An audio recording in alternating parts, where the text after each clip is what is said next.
purpose of this system is to help scientists understand the fluid mechanics of bat flight. We believe that bats employ unique, extremely energy-efficient aerodynamic mechanisms, unlike those of any other animals or any human-engineered craft.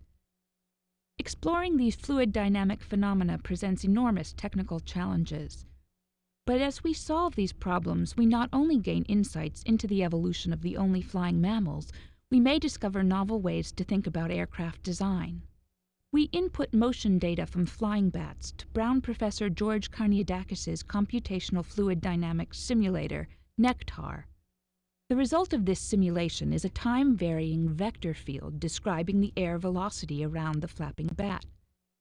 This vector field is the key to working out the three-dimensional forces experienced by bats in flight. In a pre-visualization stage, a set of curves is numerically integrated through the velocity field. From line sets that present a synopsis of the data, users can emphasize interesting flow regions by localized sampling. These pre-computed curves are then loaded into an immersive virtual reality system for interactive exploration. The visualizations in this video highlight the swirling vortices, structures that signify the generation of lift. Understanding where on the wing and when in the wing beat cycle vortices are formed is central to understanding bat flight strategies. In this visualization, the seeds of streamlines are marked with white dots. The color and transparency of the lines correspond to lambda-2 values. The low lambda-2 regions of high vorticity are yellow. The user can selectively emphasize vortices in this flow field by interactive adjustment of the transparency and color mapping of the data. Path lines define the paths of massless particles in the flow.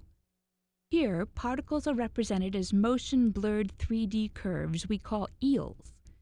Their color and transparency are mapped to lambda-2. The user can control the number of particles in the flow, as well as how their color and transparency are displayed. Here, particles are represented with simple white points that can be rendered quickly so that more of them can be displayed.